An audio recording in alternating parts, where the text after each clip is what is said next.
Good evening, Simply Sugar here. It's Friday, October 17th, and here's your evening news rundown in under 5 minutes, Busy Bees. President Trump has petitioned the Supreme Court to overturn lower court rulings blocking his use of National Guard in Oregon and Illinois. The White House argues state leaders are obstructing public safety, while governors say that the orders violate states' rights and risk militarizing civil affairs. The courts could decide whether Trump has sweeping authority under the Insurrection Act. The Insurrection Act is not at play here. The Insurrection Act applies to what happened on January 6th, where the crowd got violent and took over a government building.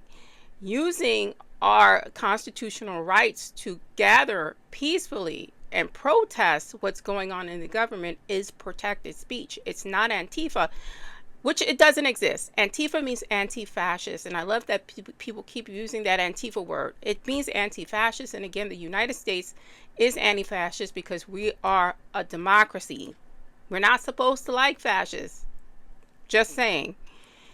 The Trump administration confirmed that Customs and Border Protection and Immigration and Customs Enforcement officers will continue to receive their pay.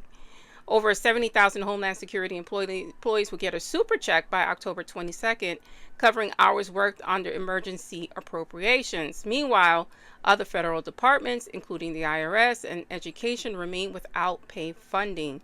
Unions say that this is weaponizing payroll to reward Trump's favorite agencies, and that's exactly what it is. He's going after his enemies using the DOJ, and now he's using, if you work for me, if you work with me, you get paid, and you don't get paid. All of this is illegal. We should have had protections with the Supreme Court or with our Congress, but we don't. Right? Because he has them in his back pockets, and whatever he has on them, they fear him because no one is taking action against this regime. No other president should be or is allowed to do what he's doing. But I don't know what's happening here. Like, I'm very angry today, and I'm surprised I'm doing this evening news rundown. But let's continue.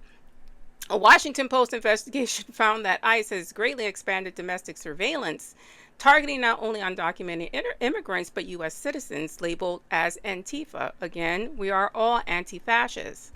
The agency awarded $1.4 billion in contracts for facial recognition software, drone networks, and social media monitoring. Advocates warn the program circumvents warrant requirements by buying data from telecom firms and private brokers. Now, this is the issue with the apps that we are on. We are not protected. And if you think you are, I think, this is your wake-up call. We're all being monitored, especially, everyone who speaks out. 2 survivors of the U.S. drone strikes on a vessel near Venezuela are being detained for questioning by U.S. Navy ships. Officials call the boat a narco sub, but human rights groups say those killed were likely unarmed traders. Venezuela has denounced the attack as a sovereignty violation and mobilized militias in response. While Washington maintains it was legitimate counter-narcotics operation, killing people without any proof is not protection. You're murdering people. And this is where we're at with this regime, where we're going into other people's sovereign territory and killing them. Trump floated plans for a massive Russia to Alaska undersea tunnel for trade and energy transit. Yeah, this is a thing. Elon Musk is promoting this, and it's totally ridiculous. You want to know something else that's ridiculous? Trump commuted George Santos' sentence, so he is now a free man after only serving 7 months of a 7-year sentence for defrauding the voters here in New York. That's your evening news rundown. I'm Simply Sugar. Please like, follow, share. Stay smart, stay safe, stay informed.